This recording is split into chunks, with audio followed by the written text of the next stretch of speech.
David Njoku, he really played well, although it was mostly with Joe Flacco. Take a look at his numbers relative to tight ends. 5th in catches, 88. 5th in touchdowns with 6. 4th in receiving yards, almost 1,000. 1st in yard after catch. 1st in missed tackles forced.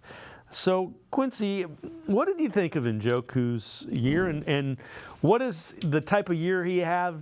What's it do for you? Yeah, man, Njoku has had the year that we've been dreaming of him having since, check this, 2017. Yeah. That's how long David Njoku, you don't think about this. David Njoku was on that Browns team that went winless. That's crazy to think about, right? David Njoku and Myles Garrett were both on that Browns team that went winless.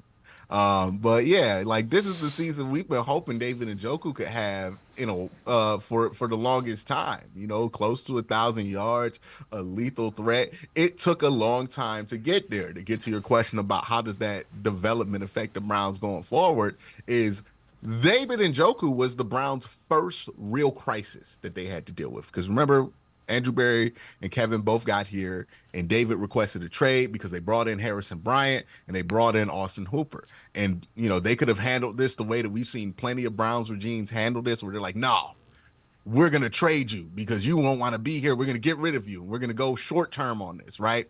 And then David Njoku would have popped up probably in Kansas City, and we would have been furious, right?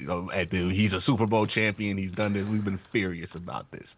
But they went a different route. They said, okay, no, we're not going to trade you. We're actually going to keep you here. We're going to play out your whole rookie deal. And then once your rookie deal's up, okay, you showed some improvement. We're going to extend you.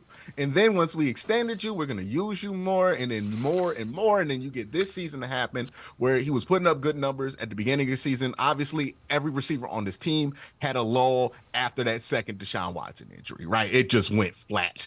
DTR was a rookie. PJ Walker was not playing his best football, and then Joe Flacco came in and those numbers went back up. So, yeah, I think David has been who we've wanted David to be and more because, look, we didn't think he would be this good of a blocker coming out. We thought he would be a 50-50 ball guy coming out of Miami, which he hasn't really been in the NFL, but you know what he has been? A yards after catch monster, which I don't think we predicted. Like, David Njoku is what we want him to be, but he did not get there the way that we thought he would get there, and he did not get there with the skill set that we thought he would have getting there.